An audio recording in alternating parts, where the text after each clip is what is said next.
그렇게 여러분이 지금 사는 것이 신앙생활을 잘하고 있다고 생각하십니까? 지금 사시고 있는데.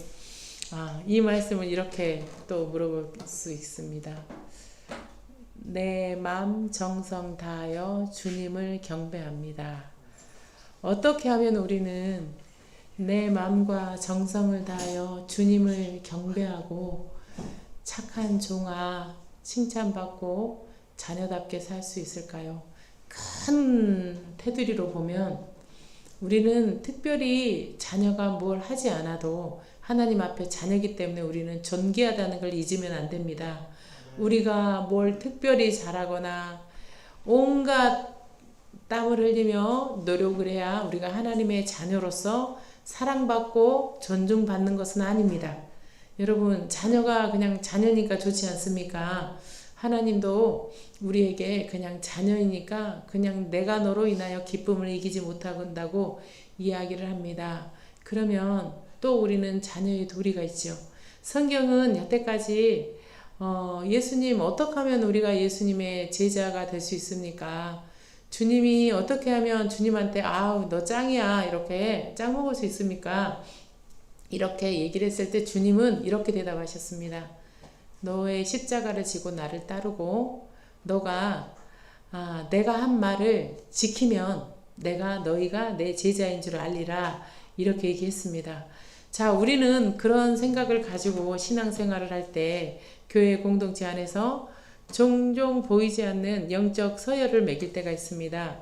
저분은 주일 성소를 물론이고 수요예배 열심히 믿음 생활, 기도 생활 하니까 저분은 믿음이 대단해 보여. 또한 저 청년은 주일에 청바지를 저렇게 찢어진 청바지를 입고 오다니 아직 멀었어. 저 집사는 아직도 그렇게 드라마만 본다는데 아직 멀었어. 신앙이 뜨겁지 않은가 봐. 음식 문제, 자녀 교육 방식, 정치적인 견해, 예배 스타일 등 우리는 너무나 쉽게 나와 다른 신앙 스타일을 마주할 때 옳고 그름의 잣대를 대기도 합니다. 마음속의 판단의 저울질을 시작합니다. 그리고 은연중에 내 방식이 더 옳고 내 신앙이 더 성숙하다 이렇게 생각합니다. LA 갈비를 재면 이제 10명의 권사님이 모이면 10가지의 레시피가 나옵니다. 그러면 다들 어떻게 하면 맛있는지 나는 이렇게 맥주에다 씻어가지고 어떻게 했더니 맛있어 자기의 레시피가 나옵니다. 어떤 사람이 가장 맛있는 그 LA 갈비를 지을 수 있을까요? 누군가 어떤 권사님이 맛있게 했던 그것을 내가 경험해보고 맛보고 그 선하심을 맛보아 깨달아 안 사람이 그 권사님의 레시피를 따라해요. 그러면 어떻게 따라해요? 내게 덜 맛있어. 내게 부족해. 내가 이렇게 했더니 LA 갈비 그 갈비를 실패했어. 질기고 맛이 없고 아주 식구들이 다 싫어했어. 그러니까 내가 실패했기 때문에 저기 우리 김권사 레시피를 내가 좀 해야겠어. 그리고 김권사 그 레시피를 내가 한번 언제 먹어봤더니 맛있어. 그러니까 내가 그것을 따라할 수 있습니다. 하나님의 말씀은 내가 할 수 없어요. 하나님, 내가 밤늦도록 수고했지만 내 레시피는 맛이 없으니 하나님의 레시피를 따를게요. 그리고 하나님의 그 레시피를 따랐는데 맛있어. 그러니까 하나님의 선하심에 맛보아 깨달아 안 사람은 그 레시피를 따를 수밖에 없죠. 판단의 자리를 떠나라. 당신은 재판관이 아니다. 자, 이제 로마서 14장 1절부터 4절까지 함께 읽겠습니다. 함께 읽겠습니다. 여러분은 믿음이 연약한 사람을 받아주고 논쟁을 벌이지 마십시오. 어떤 사람은 모든 것을 먹을 믿음이 있지만 믿음이 연약한 사람은 채소만 먹습니다. 먹는 사람은 먹지 않는 사람을 업신여기지 말고 먹지 않는 사람은 먹는 사람을 판단하지 마십시오. 이는 하나님께서 그를 받으셨기 때문입니다. 당신이 누구기에 남의 종을 판단합니까? 그가 서 있든지 넘어지든지 자기 주인에게 달려 있습니다. 주께서 그를 세우실 수 있으니 그는 서게 될 것입니다. 아멘. 이제 어떻게 하면 우리는 신앙생활을 잘할 수 있는가? 어떻게 하면 내 마음과 정성을 다해서 예수 그리스도를 경배할 수 있겠습니까? 지금 당신이 그렇게 살고 있는데 신앙생활 잘하고 있는 것입니까? 이것에 대한 질문을 이제 바울은 믿음이 강한 자와 믿음이 연약한 자 구도로 설명합니다. 믿음이 연약하다는 것은 여기서 구원받지 못했다거나 아직 하나님을 모르거나 영적으로 미성숙하다는 의미가 아닙니다. 구약 율법의 배경 속에 특정 음식, 우상에게 바쳤을 가능성이 있는 고기나 안식일 절기에 대해서 여전히 양심이 꺼리낌을 느끼는 사람들을 가리킵니다. 믿음에 강한 사람들은 반면에 그런 어떤 상황에서도 자유롭게 되었다는 사람입니다. 여러분, 이 로마서 이 배경은 이거는 고린도전서에도 나옵니다. 먹는 자는 먹지 않는 자를 업신여기지 말고 먹지 않는 자는 먹는 자를 판단하지 마십시오. 이야기가 어떤 배경을 가지고 있냐면, 여러분, 옛날에 고기는 우리가 지금 푸주간에서 정육점에서 그렇게 막 살 수 있는 것이 아니었습니다. 옛날에 시장에 나오는 모든 거의 대부분의 고기는 우상한테 먼저 바쳐지고 나와서 이제 파는 것이었습니다. 그래서 그 고기를 누군가가 김집사가 시장에 가서 그 고기를 우상 앞에 올려놨던 고기를 사다가 그날 불고기를 해서 맛있게 먹었어요. 그러니까 옆집 박집사가 보고, 아니 쟤는 교회 다니면서 예수를 믿으면서 우상 앞에 바쳐뒀던 고기를 불고기를 해서 먹다니 저 사람은 믿음이 없는 거야. 이거 하지 말라는 것입니다. 이거 하지 말라는 것입니다.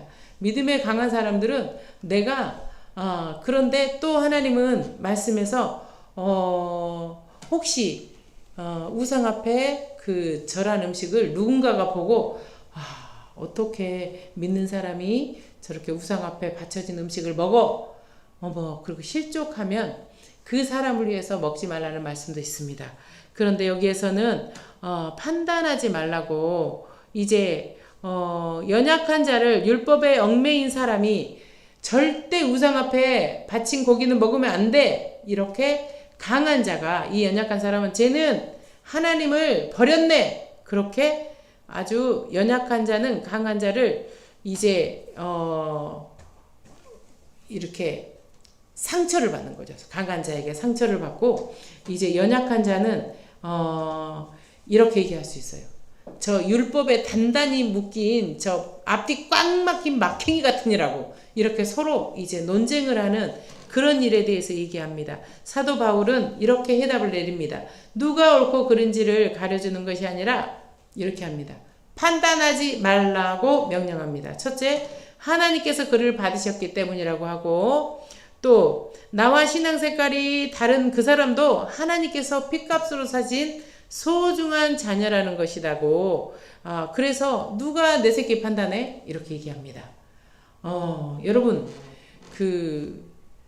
내가 막 집에서 야단치는데 그 자녀를 다른 사람이 야단치면 어떻습니까? 가만 안 두죠. 그 다른 사람을. 이제 내 자녀인데 왜 너희들이 판단하냐. 또 바울은 나의 종이 아니라 하나님의 종이기 때문에 그렇게 하면 안 된다고 얘기하고, 그의 신앙과 삶에 대해 최종적으로 평가하고 심판하실 분은 오직 그의 주인이신 하나님 뿐이라고 이제 말씀에서 선포합니다.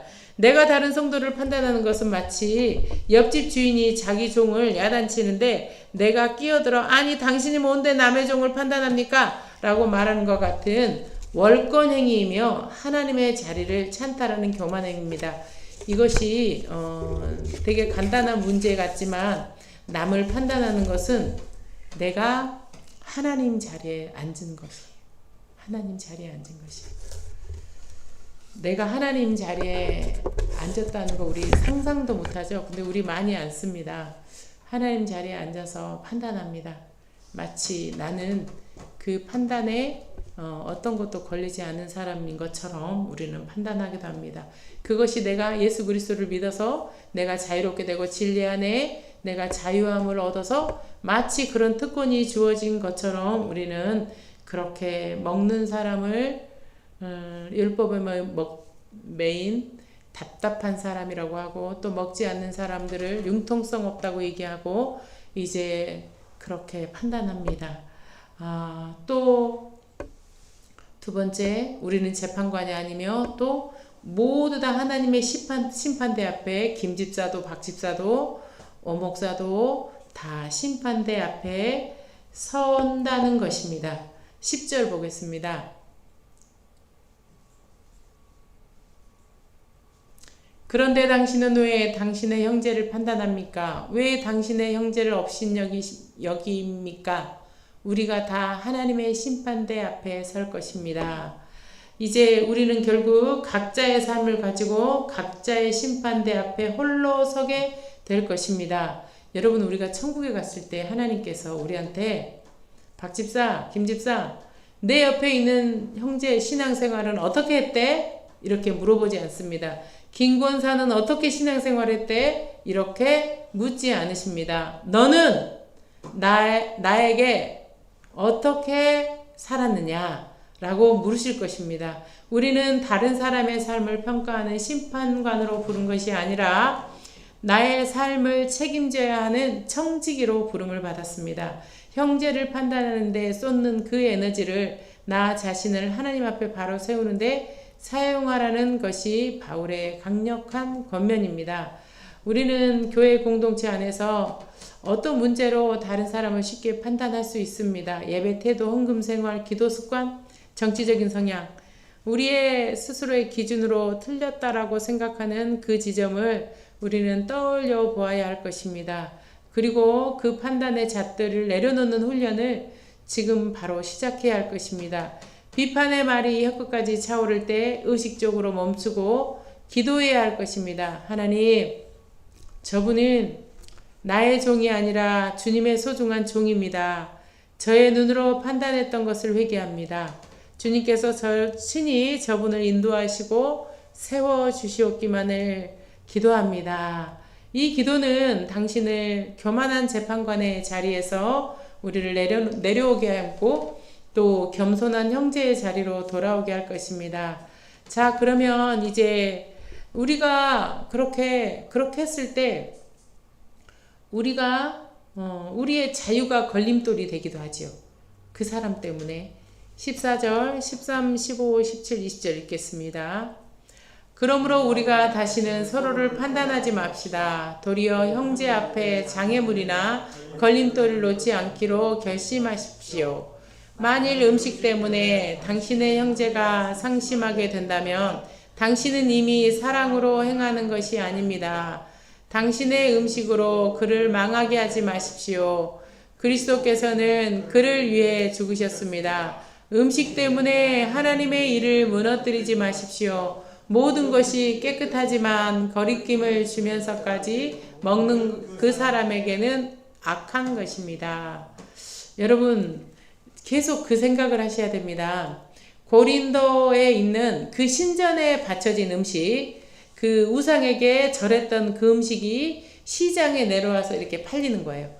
그 음식을 사다 먹고 서로 형제들 교회 안에서 쟤는 먹었니 쟤는 안 먹었니 서로 판단을 하는데, 음식 때문에 하나님의 일을 무너뜨리지 마시고 모든 것을 깨끗하지만 꺼리낌까지 주면서 먹는 그 사람에게는 악한 것입니다. 누군가에게 연약한 사람이 그걸 먹고 먹는 것을 보고 누군가가 시험에 든다면 그 음식을 먹지 말라고. 어떻게 해요? 자유가 걸림돌이 될 때, 나는 이 고기를 불고기를 해서 로스를 해서 먹고 싶은데 누군가가 그것을 통해 걸림돌이 됐다면 어떻게 하라고요? 먹지 말라고. 그게 뭐예요? 사랑으로 세워주라는 말입니다. 판단을 멈추는 소극적인 차원을 넘어서 바울은 더욱더 적극적으로 사랑의 원리를 제시합니다. 바로 왜 그래요? 왜 그래요? 사랑하니까. 왜? 걸림돌이 되지 않게, 그 사람이 힘들지 않게, 그 사람이 하나님 앞으로 나아가는데 도움이 될 수 있게 자기의 자유를 제한합니다. 그것이 사랑의 원리입니다. 왜냐하면 그리스도께서는 그를 위하여 죽으셨기 때문입니다. 누군가가 나를 막 원망하고 나를 무너뜨리는 이야기를 하지만 여러분, 그거에 대해서 반응하지 않는 이유는 무엇입니까? 내가 그 사람을 사랑하고 그 사람이 예수 그리스도 안에서 올바로 서기를 내가 진심으로 바라고 있기 때문에 나의 행동과 나의 자유를 제한하는 것입니다. 연약한 형제를 위해 기꺼이 자신의 자유를 스스로 제한할 줄 아는 사람, 이 사람은 그리스도 안에서 예수님의 사랑으로 똘똘 뭉친 사람입니다. 누군가에게 막 너 그거 잘못했어 말하고 싶지만 그것을 기꺼이 그 자유를 제한하는 사람은 진정으로 예수 그리스도 사랑으로 그를 세워주는 사람입니다. 17절에 17절 보겠습니다. 하나님의 나라는 먹고 마시는 일이 아니라 성령 안에서 의와 평강과 기쁨입니다. 아멘. 바울은 이 모든 논쟁의 핵심을 꿰뚫는 위대한 선포를 합니다. 우리가 교회 안에서 그토록 중요하게 여기며 다투는 문제들, 먹는 거, 마시는 거, 나를 지키는 것은 사실 하나님 나라의 본질이 아니라는 것입니다.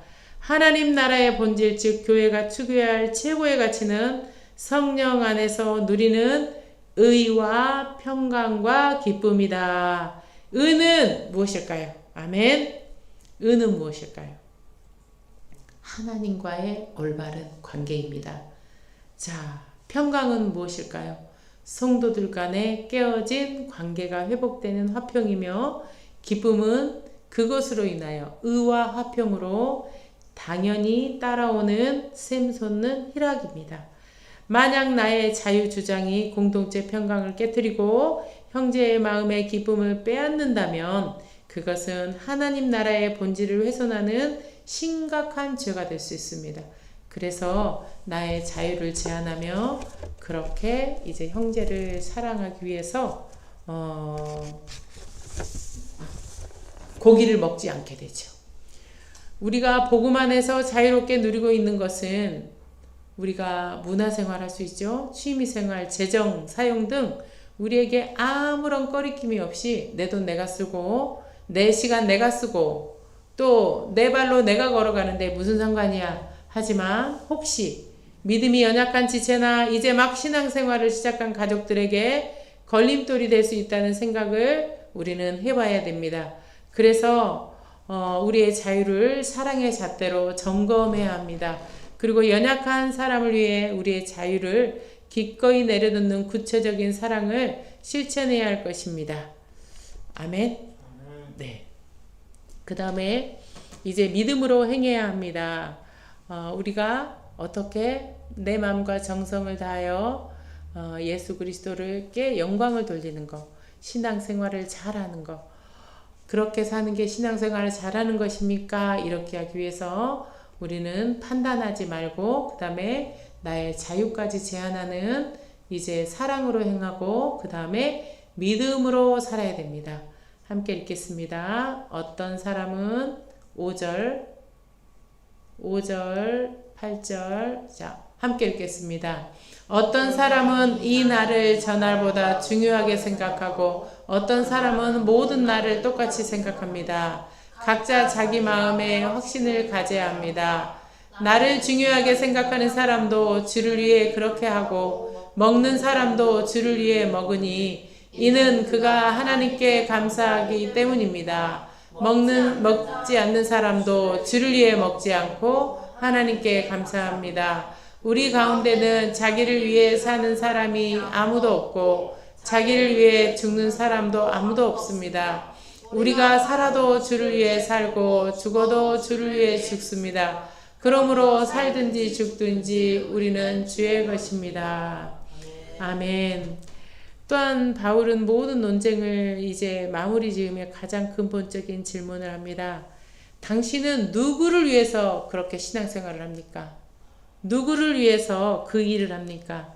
어떤 날을 특별하게 지키는 사람도 주를 위해서 하고 모든 날을 똑같이 여기는 사람도 주를 위해 한다. 고기를 먹는 사람도 하나님께 감사하며 주를 위해서 먹고 채소만 먹는 사람도 주를 위해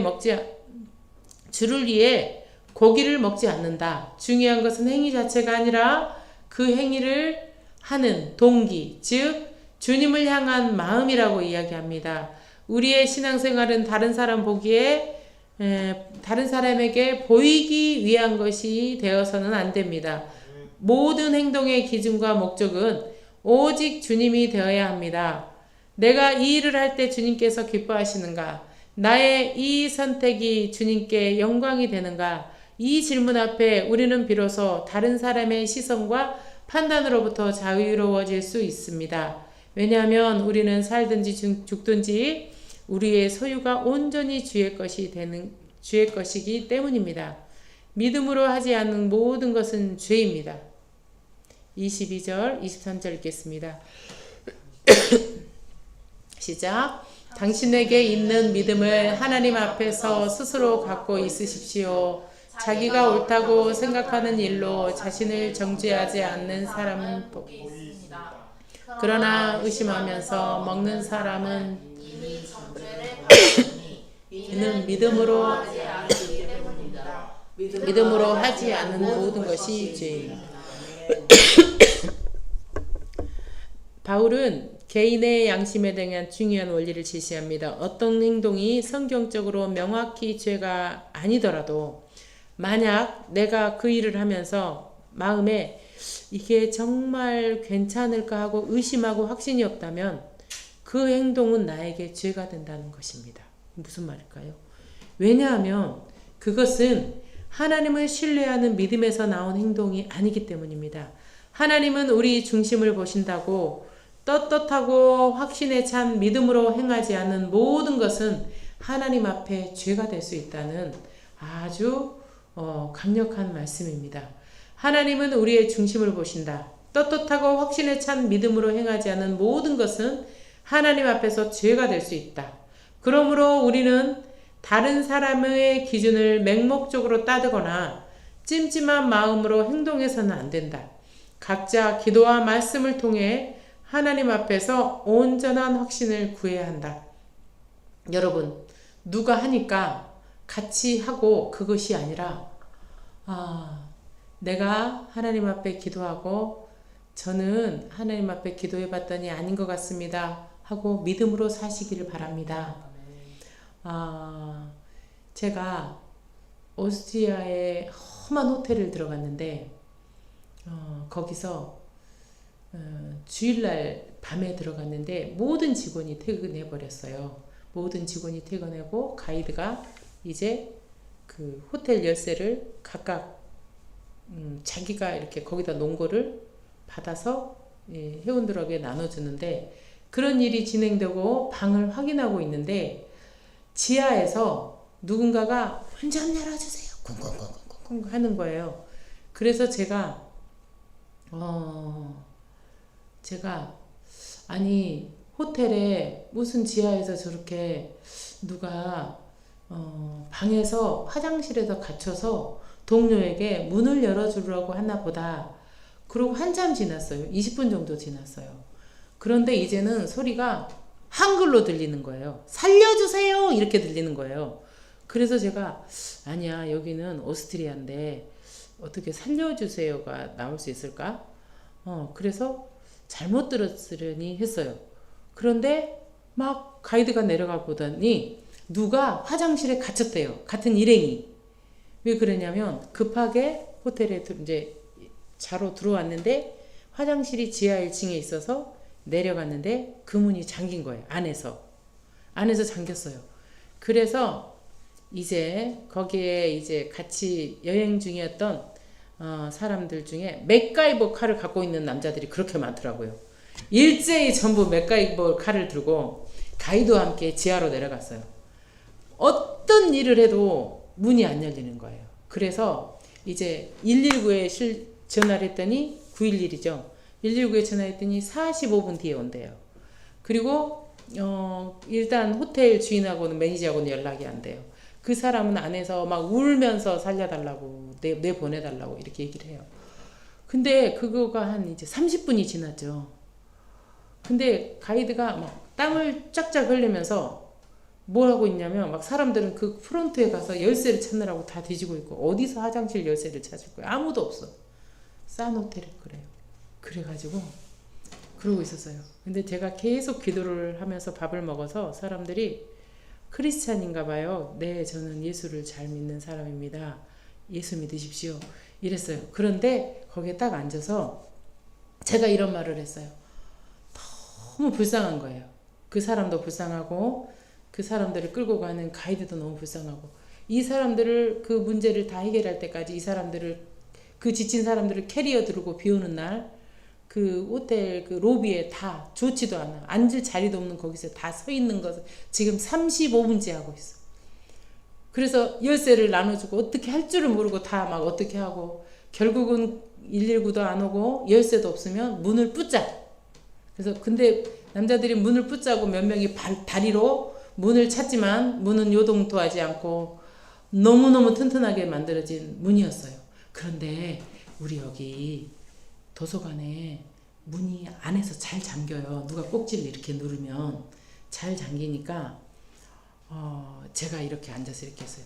나는 저렇게 문 따는 거 진짜 잘하는데 나는 저거 내가 한번 해볼까? 그러니까 사람들이 하지마. 아니 나는 저거를 잘할 수 있고 나는 저 사람이 너무 가여워서 내가 좀 해보고 싶어. 그런데 나한테 어떤 연장이 있지? 이렇게 제가 이렇게 생각했어요. 근데 제가 항상 가지고 다니는 가위가 있어요. 요만한 가위가 있어요. 두꺼운 가위가 있는데 막 생각을 했어요. 한약 잘라먹는 가위를 딱 생각을 한 거예요. 그래서 제가 나에겐 그 가위가 있어. 그래서 그 가위를 딱 들고 갔어요.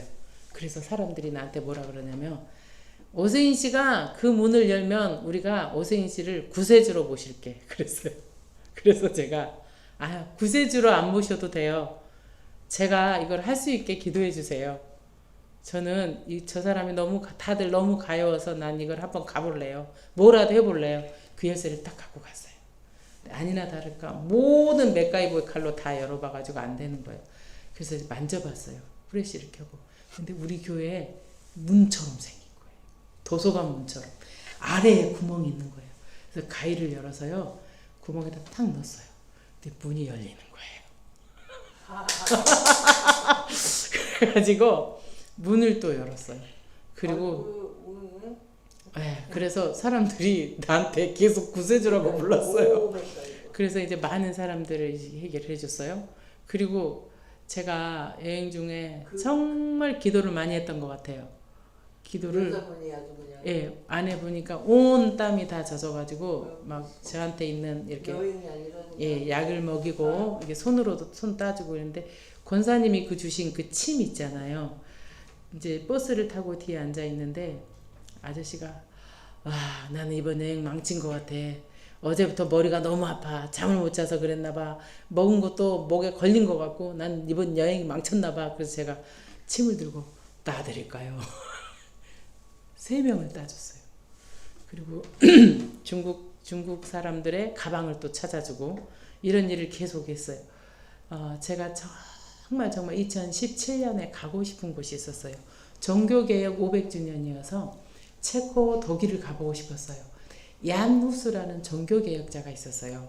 이 종교개혁자는 종교개혁이 일어나는 100년 전에 교회왕 니네들 잘못했다. 그리고 종교개혁이 일어나면서 가장 중요한 핵심이 뭐냐면 라틴어 성경을 자국어로 독일어로 성경을 번역한 거였거든요. 그래서 체코에 있는 그 사람이 야누스가 체코 말로 성경을 번역했어요. 그리고 100년 전, 종교개혁이 일어나기 100년 전 너희는 거의 목을 비틀어서 죽이지만 곧 백조가 호수에서 날아다닐 것이다. 정확히 100년 뒤에 마르틴 루터가 그 성당에 너희들 이것이 성경에 비추어서 잘못 살고 있습니다. 똑바로 신앙생활하고 있지 않습니다. 이렇게 이야기를 해서 정확히 그 얀누스의 동상에 앉아서 자유시간 1시간 동안 잊을 수 없는 시간을 보냈습니다. 혼자 부흥회를 했습니다. 우리도 개혁하게 해주세요. 저도 개혁하게 해주세요. 한국교회도 개혁하게 해주세요. 복음으로 개혁된 교회가 계속 개혁되게 해주세요. 그렇게 기도를 했던 그 시간을 잊을 수가 없습니다. 우리는 그렇게 이제 믿음으로 행했습니다. 그 사람이 정말 권사님, 집사님, 장로님, 우리 은영이 자매, 목사님, 그 사람이 너무 가여워서 여기에 하나님 주신 사랑으로 내가 그 행동을 할 때 우리는 믿음으로 할 수 있습니다. 하나님의 사랑에 기초한 그 행동이 어떤 거예요? 아무리 절망의 순간에 있을지라도 여기 가면 하나님이 있을까? 저기 가면 하나님이 있을까? 오직 나의 길을 아시는 주님께서 나의 길을 인도하실 거야. 그 믿음으로 어디에도 보이지 않는 길을 우리는 가는 사람들입니다. 그래서 우리는 왜냐하면 그 근거는 살든지 죽든지 우리는 주의 것이고, 저렇게 나한테 폭언을 하고 저렇게 나한테 못마땅하게 저렇게 행동하는 저 사람도 저 사람을 위해서 하나님이 예수 그리스도를 이 땅에 오게 하셨다는 사실을 우리는 인정할 때 그를 사랑으로 세워줄 수가 있고 우리의 자유를 제한할 수 있습니다. 그래서 우리는 믿음으로 행할 수 있습니다. 왜요? 살든지 죽든지 우리 모두가 주의 것이기 때문입니다. 우리가 신앙생활을 하는 동기는 무엇입니까? 사람들의 칭찬과 인정입니까? 오직 주를 기쁘시게 하는 것입니까? 당신의 삶의 회색지대라고 불리는 영역이 있습니까? 다른 사람들은 다 괜찮다고 하지만 나는 알아요. 여전히 자기 꺼리낌과 의심이 남아있는 부분이 있습니까? 그것들의 그 문제들을 가지고 정직하게 하나님 앞에 나아가는 저와 여러분이 되시기를 바랍니다. 사람들의 의견을 구하기 전에 먼저 하나님의 말씀을 묵상하고 기도하며 주님, 이 일에 대해 주님의 뜻이 무엇입니까? 제게 믿음의 확신을 주십시오 라고 간구해 보십시오. 하나님께서 주시는 평안과 확신이 행동하는 것이 가장 안전하고 복된 길입니다. 사랑하는 성도 여러분, 기흥원누리교회 성도 여러분, 유튜브로 예배하시는 성도 여러분, 그렇게 사는 게 신앙생활 잘하는 겁니까? 라고 누군가에게 당신이 권사입니까? 당신이 장로입니까? 네가 목사냐? 이렇게 내붙이는 날카로운 질문에 오늘 말씀은 우리의 시선을 완전히 바꿔놓습니다. 하나님은 우리의 신앙 스타일이 얼마나 통일되었는지를 보지 않으십니다. 일사불란하게 모두 다 똑같은 그런 신앙 스타일로 하나님께 나아가는 것을 하나님은 원하시지 않습니다. 하나님은 우리가 서로 다름을 어떻게 사랑으로 품어내는지를 보십니다. 교회를 분열시키는 방법과 비방 대신 사랑으로 세우는 하나님의 나라의 법규를 함께 지켜나가시기를 권면합니다. 판단 금지, 양보 운전 실천, 믿음의 면허 갱신, 회색지대 한 가지를 정해 절대로 안 된다고 내가 확신하고 뭉개고 있던 그 한 가지 회색지대를 정해 이번 한 주간 동안 기도하며 말씀 안에서 하나님의 뜻을 구하며 사람들의 말이 아닌 하나님의 주시는 확신을 따라 행하기로 결심하시면 좋겠습니다. 우리가 서로를 판단하는 재판관이 되기를 멈추고 서로를 세워주는 사랑의 건축가가 되기로 결단할 때 교회와 또 우리가 사는 세상은 평강과 의와 기쁨이 넘치는 진정한 하나님의 나라의 모델하우스가 될 것입니다. 판단 금지, 양보 운전, 믿음의 면허 갱신하시는 여러분이 되시기를 축원합니다. 틀린 게 아니라 다를 뿐이라고 오늘 성경은 이야기합니다. 기도하겠습니다. 사랑의 하나님, 우리는 너무 쉽게 나의 좁은 기준으로 견해로 형제 자매를 판단하고 업신여기까지 하는 교만한 죄인들입니다. 나는 옳고 너는 틀렸어는 바리새인의 마음으로 공동체의 평강을 깨뜨렸던 저희의 죄를 용서하여 주시옵소서. 하나님 자리에 앉아서 판단해 했던 것이 그것이 하나님 자리에 내가 주인 되었던 것을 용서하여 주시옵소서. 이제는 판단의 자리를 떠나 나와 다른 지체도 주님께서 핏값으로 사신 소중한 존재임을 인정하고 사랑으로 품어주는 저희가 되게 하여 주옵소서. 나의 자유와 권리를 주장하기보다 연약한 지체를 위해 기꺼이 낮추고 섬기는 그리스도의 마음을 허락하여 주옵소서. 우리의 모든 삶의 동기가 사람의 인정이 아닌 오직 주를 위하여가 되게 하시고 모든 일을 믿음의 확신을 가지고 행하게 하여 주시옵소서. 예수 그리스도의 이름으로 기도합니다. 아멘.